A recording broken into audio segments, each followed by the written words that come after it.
Well, because I was working on my big video for so long, Cassante not only had the chance to release his bio, his cinematic, his short story, his dev post, his interactions, but also he just came out on the live servers. Because of this, I can do something cool today. Normally, I would divide the champion story into multiple parts. When the champion is revealed, I talk about their base story, and when they fully come out, I talk about their color story. That's the story that comes out when they come out. But now, I can do everything in one video. And so today, we're going to talk about the story of Cassante. We are also going to talk about where the story is heading. I'll show you how it's all connected to the cinematic. But also, I will explain some of the more interesting champion interactions. So without further ado, here's the complete story of Cassante. As we all know, Cassante comes from a hidden region in southern Shurima called Nazuma. Cassante grew up immersed in the history of his homeland, as his father often told him stories about how their ancestors resisted the tyranny of the Ascended, while his mother told him about the monsters his people had slain as they traveled south, where, among the forests and waterfalls, they would build the Free Republic of Nazuma. For 20 years, Cassante trained with various martial teachers, but it was his own parents that told him to respect Nazuma's enemies, the ruthless predators and warlords who were interested in the resources Nazuma offered. And they reminded him it would take more than brute strength to remain a free republic. During his training, Cassante studied with scholars who taught him how to use the materials harvested from his prey, how they could be turned into weapons and infrastructure that had supported Nazuma for 50 years. On his early hunts, Cassante forged a close friendship with a young man called Tope, who came from Marrow-Mark. Of course, Marrow-Mark is a place you can find on the map. It is a trade settlement that, as you can see, was built inside a gigantic carcass. While Cassante was great in close combat, Tope specialized in ranged assault. Together they were unmatched as they bested rock bear herds, Shakal raiding parties, and even Zer-sized stampedes. And as their teamwork grew stronger, so did their bond. On one evening, Cassante confessed to Tope, admitting his real feelings. When Cassante learned that Tope felt the same way, under the stars of that night, all seemed right. But it was not. At this point, the mage Zerath was at war with the resurrected Ascended Emperor Azir. And as the two ravaged the continent as they fought for dominance over Shurima, they both deployed monstrous abominations among their forces.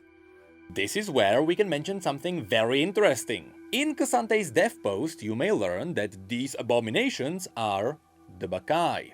Now, up until this moment, we knew that the Bakai were ascended warriors who were unworthy of the ascension ritual. And instead of becoming the glorious ascended golden warriors, they became the Bakai. And since the story mentioned that both Azir and Zerath used the Bakai in their wars, in Azir's case, it most likely means the Bakai that were hidden underneath the Empire, which Nasus tended to, at least that's what we learned from Legends of Runeterra. But when it comes to Zerath, something interesting is happening here. In the death post, we learned that Zerath used the Ascension ritual on animals. That's how he created these abominations. So even though these creatures were not originally humans, I assume they still categorize as the Bakai. But now you may be wondering, how can Zerath use the Ascension ritual? Don't you need the Sun Disk for that? Yes, you do, and that's where a really cool part kicks in. You see, after Sivir accidentally resurrected Azir and she released Zerath back into the world, Zerath traveled to the ruins of a city called Nerimazeth. The reason why he was interested in this place is because Nerimazeth was the first city where Shurimans built the Sun Disk. This was supposed to be the capital city of Shurima. And it was the city where Shurimans, or maybe technically Targonians, tested the Ascension ritual for the first time. Unfortunately, the first ever ritual failed and the entire city collapsed. So, Zerath traveled to the ruins of this city so that he could try and rebuild the very first version of the Sun Disk. which he could use to build a powerful army. Which means the point of this entire rant is Zerath created these bestial abominations because he is currently trying to figure out how the Ascension ritual works. This was never mentioned in Cassante's story, but if you connect all the Shuriman stories together, you may realize that's what's happening in the background. And I find that really cool. So back to Cassante's story. After Azir and Zerath deployed the Bakai, Nazuma's scouts noticed one such creature terrorizing the nearby savannah. It was a colossal predator shaped like a lion and a cobra. When the leaders of Nazuma asked who could defeat the beast, Cassante and Topei pledged their might. On their first attempt, the beast easily deflected all their attacks, and they discovered the beast was covered in armor that regenerated non-lethal blows. After failing to draw blood, the two hunters were forced to retreat. Fun fact, this regeneration absolutely makes sense, since the Bakai are related to the Ascended, who themselves have regenerative powers.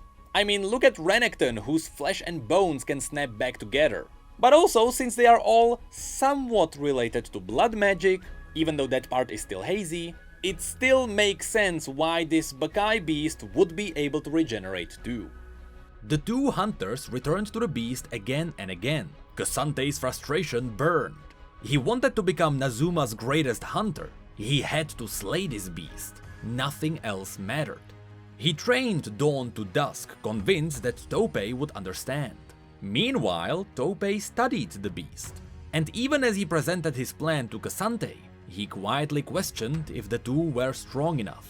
Eventually, during one attempt, they claimed a piece of the Cobra Lion's armor. Topei hailed this as success, and he wanted to bring along more hunters so that they could make more progress. But Cassante began to see the Cobra Lion as his undertaking alone.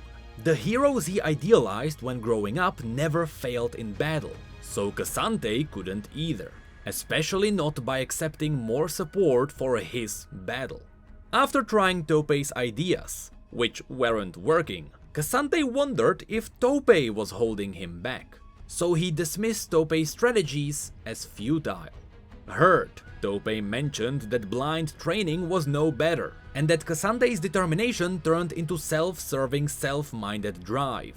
As the two hunters continued their encounters with the Cobra Lion, their inner fights grew, and they exchanged fewer and fewer words, until they could only agree on going their separate ways.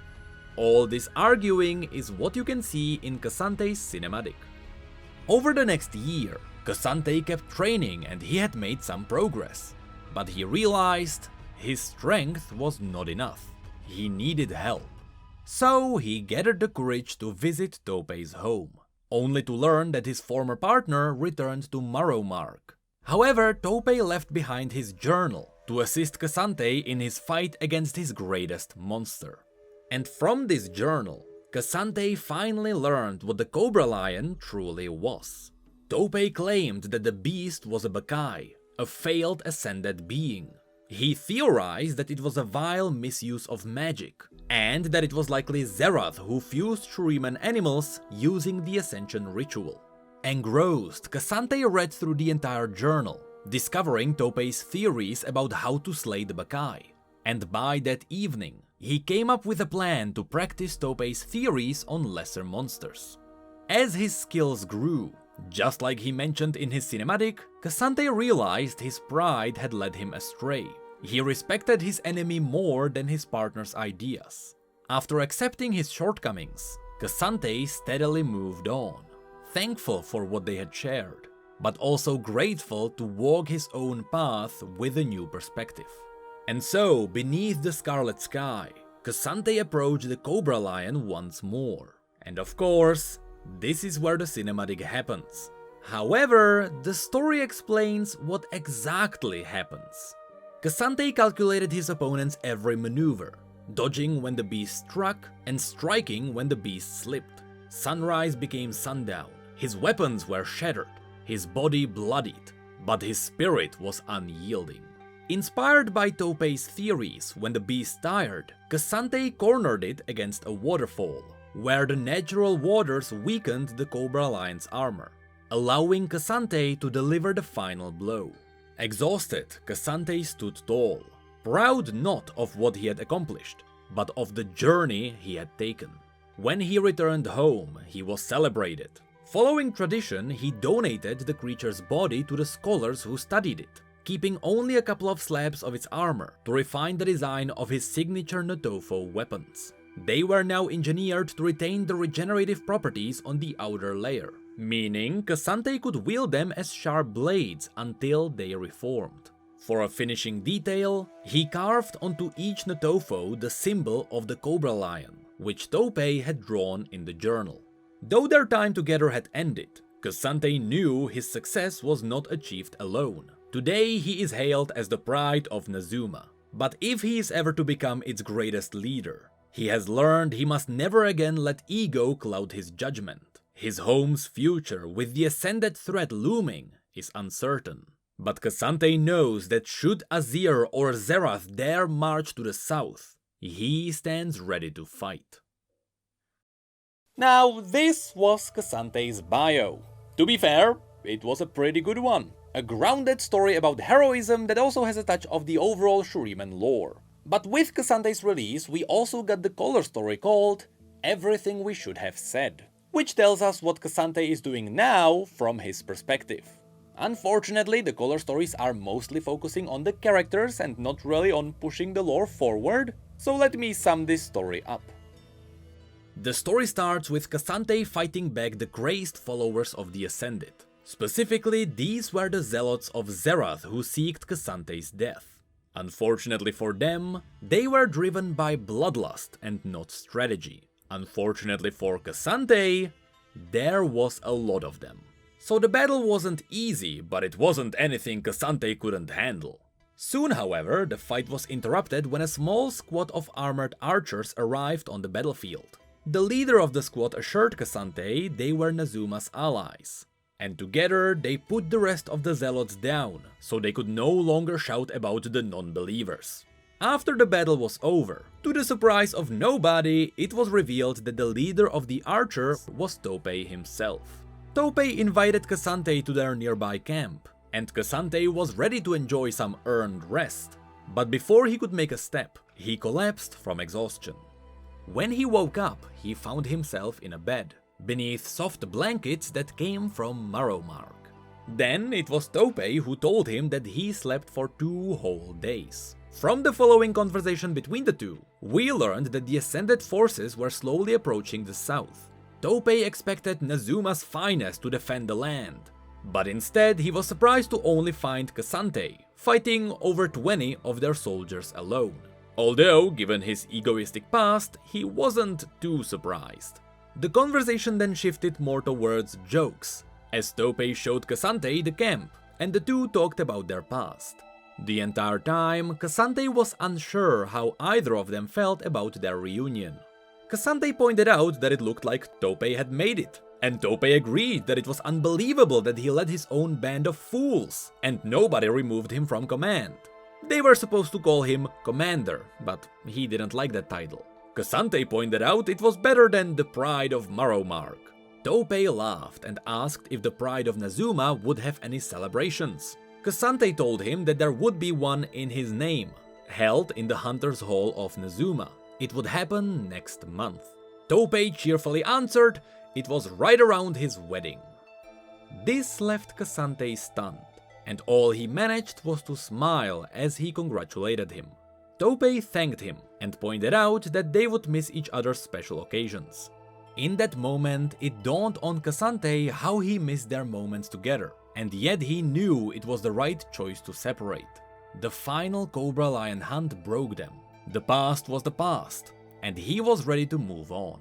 So, Cassante asked Topei how they had met, and Topei told him they met at school.